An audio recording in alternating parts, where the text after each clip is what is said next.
Rekan-rekan media yang saya hormati, Bapak Presiden baru saja selesai melakukan rangkaian kegiatan di Melbourne, utamanya dalam rangka menghadiri KTT ASEAN Australia.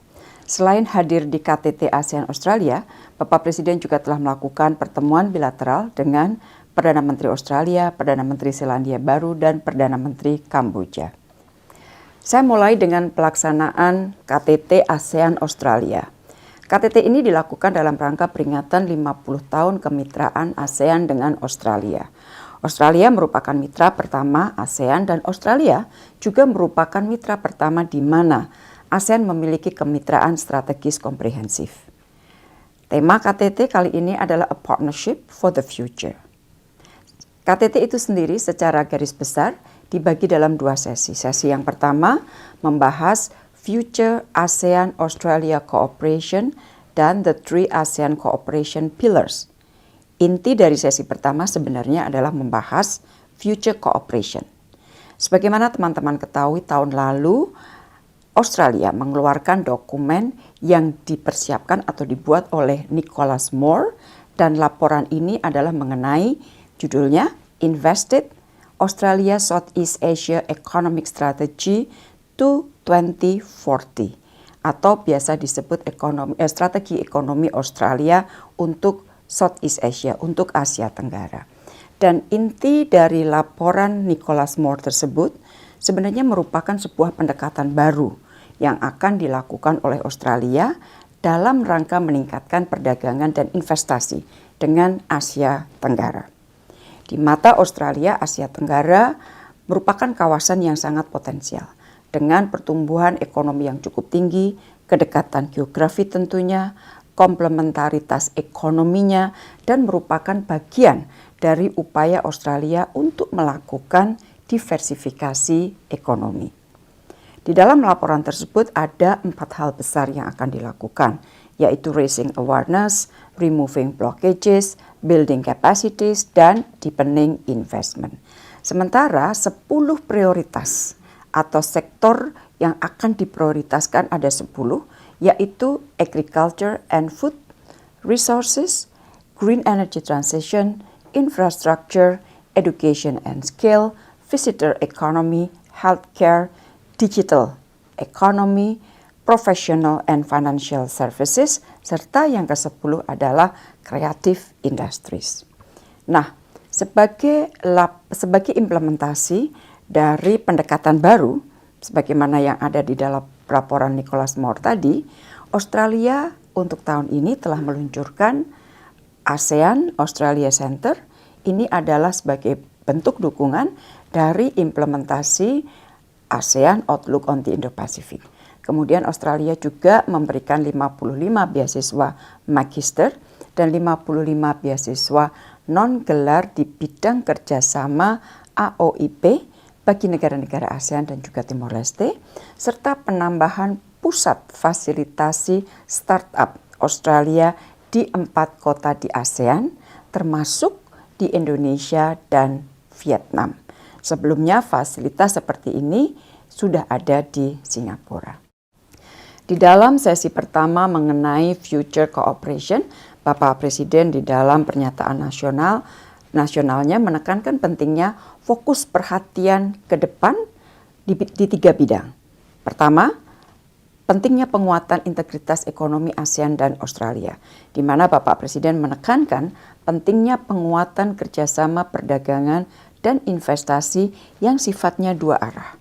Dan Presiden juga menekankan pentingnya sinergi antara strategi yang ada yang dimiliki Australia seperti tercermin di dalam laporan Nicholas Moore dengan implementasi dari AOIP. Jadi sekali lagi Bapak Presiden menekankan pentingnya ada sinergi antara pendekatan baru Australia yang tercermin di dalam laporan strategi Australia mengenai pendekatan kepada ekonomi Asia Tenggara atau saya singkat Invested 2040 yang dibikin oleh Nicholas Moore, dengan yang satunya adalah implementasi dari AOIP.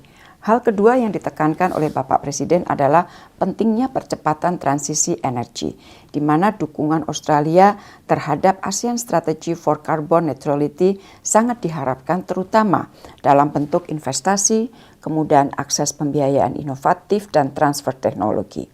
Indonesia juga mendorong Australia untuk mendukung pembangunan EV ekosistem di ASEAN. Dan selain itu, Bapak Presiden juga menekankan bahwa Indonesia menentang kampanye hitam dan diskriminasi yang menggunakan dalih lingkungan hidup yang tidak berdasarkan bukti-bukti saintifik. Hal ketiga yang disampaikan Bapak Presiden di sesi pertama adalah pentingnya kerjasama transformasi digital. Presiden menyampaikan potensi ekonomi digital ASEAN sangat kuat. Tahun lalu, perundingan ASEAN Digital Economy Framework Agreement atau DEFA telah dimulai. Dan Indonesia juga berharap Australia dapat mendukung upaya transformasi digital ASEAN melalui skill development, knowledge sharing, dan kemitraan publik dan privat yang kuat. Rekan-rekan, untuk sesi kedua dikemas dalam bentuk retreat. Dan retreat ini mengambil tema Our Vision for the Region and Addressing Shared Challenges. Di sisi ini, isu geopolitik dibahas. Dan di sesi ini, Bapak Presiden di dalam pernyataan nasionalnya menekankan pentingnya ASEAN dan Australia terus menghormati hukum internasional dan tidak boleh ada negara yang berada di atas hukum. Presiden menekankan 3 hal. Pertama, rule-based order harus terus ditegakkan tanpa standar ganda. Yang kedua, spirit dan paradigma kolaborasi harus terus diperkokoh agar tidak terjadi trust deficit. Di sini kerjasama yang sifatnya inklusif sangat penting agar tercipta strategic trust. Presiden juga mengharapkan Australia dapat menjadi jembatan kerjasama ASEAN dengan PIF dan juga dengan IORA. Hal ketiga yang ditekankan Bapak Presiden di sesi kedua adalah pentingnya solidaritas terhadap Palestina dan seruan untuk menghentikan genosida di Gaza. Di sini Bapak Presiden kembali menekankan pentingnya gencatan senjata dan ajakan untuk terus memberikan dukungan kepada UNRWA dan pentingnya two-state solution.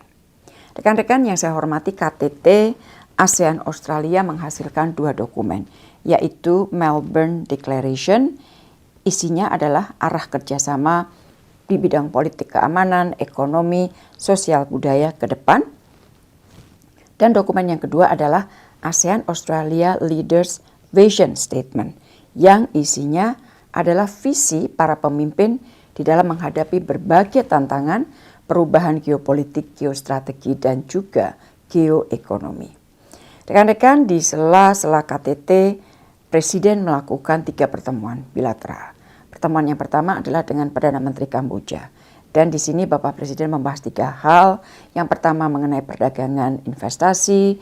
Nilai perdagangan kita dengan Kamboja tumbuh 14,6% tahun lalu.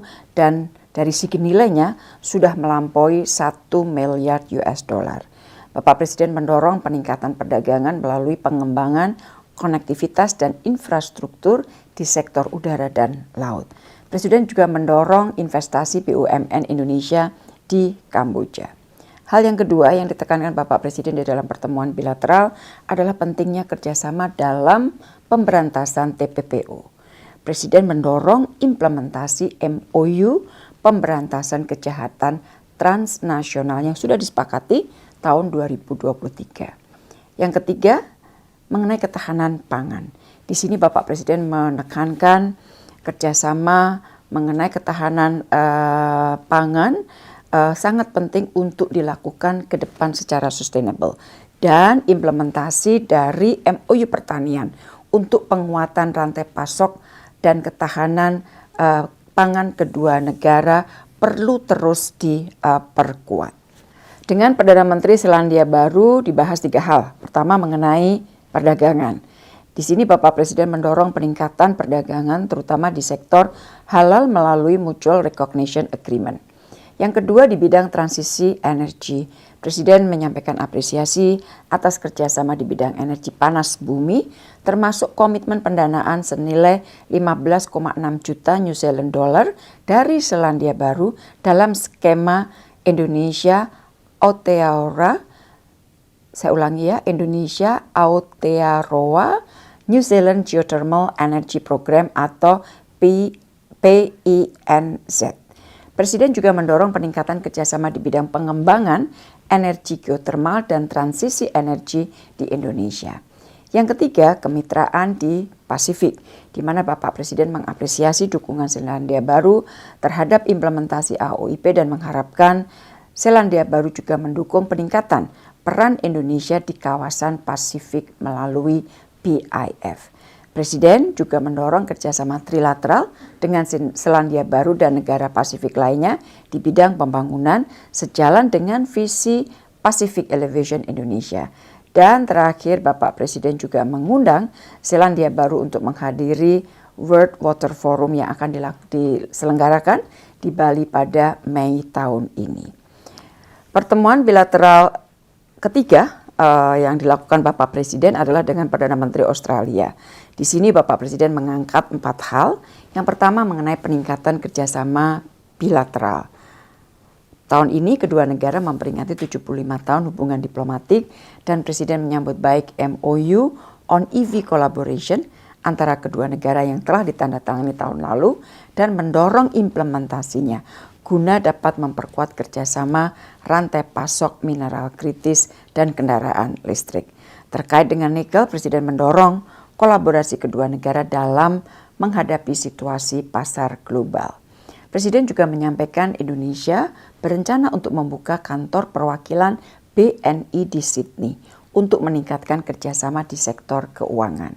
Beliau juga menyambut baik penandatanganan MOU antara otorita IKN dengan National Capital Authority Australia yang dilakukan pada 27 Februari yang baru lalu dan mengundang sektor swasta Australia untuk investasi dalam pembangunan IKN. Hal kedua yang ditekankan Bapak Presiden adalah pentingnya penguatan kerjasama perdagangan. Presiden menekankan bahwa penguatan kerjasama harus dilakukan dua arah. Dan dalam konteks ini, beliau mendorong pentingnya kerjasama bidang biosecurity untuk produk-produk Indonesia, utamanya untuk buah-buahan dan perikanan. Yang ketiga, Presiden menekankan pentingnya penguatan people-to-people contact.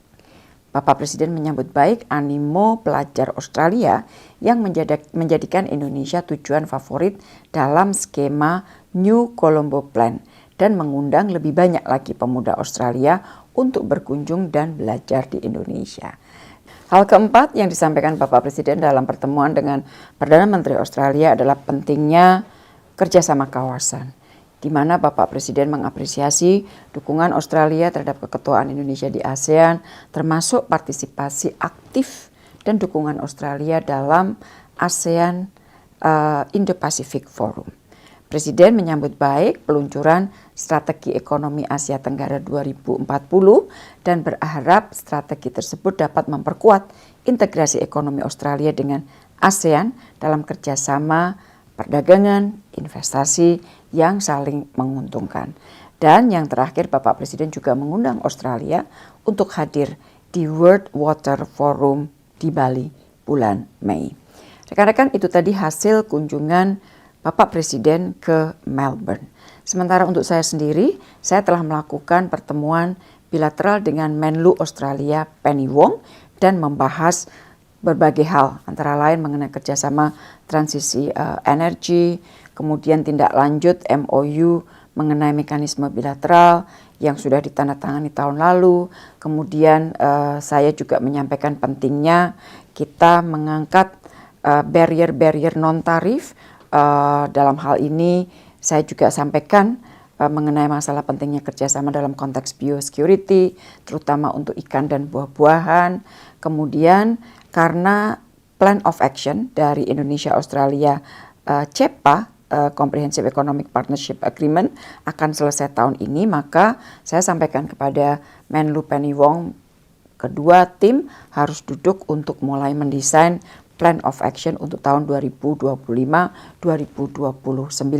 Karena Plan of Action tahun 2020-2024 sebentar lagi akan selesai. Selain itu, saya juga tekankan di dalam pembicaraan mengenai pentingnya sinergi antara implementasi dari AOIP dan juga pendekatan baru Australia Southeast Economic Strategic 2040 yang tadi saya sebutkan.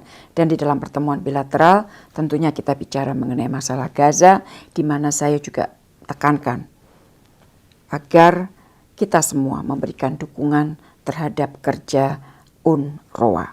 Setelah bertemu dengan Menlu Penny Wong, saya juga bertemu dengan Menlu Bayangan Australia, Simon Birmingham, yang membahas mengenai masalah situasi, kawasan, dan global, serta hubungan bilateral antara Indonesia dan Australia. Selain itu, saya juga berkesempatan untuk berdiskusi mengenai berbagai tantangan, isu kawasan dan dunia dengan Hervé Lemahieu, Director of Research dari Lowy Institute. Lowy Institute ini merupakan think tank di Australia. Demikian rekan-rekan, dari Melbourne ini Bapak Presiden setelah selesai pertemuan akan langsung kembali ke Jakarta dan insya Allah akan tiba di Jakarta 6 Maret malam hari. Terima kasih.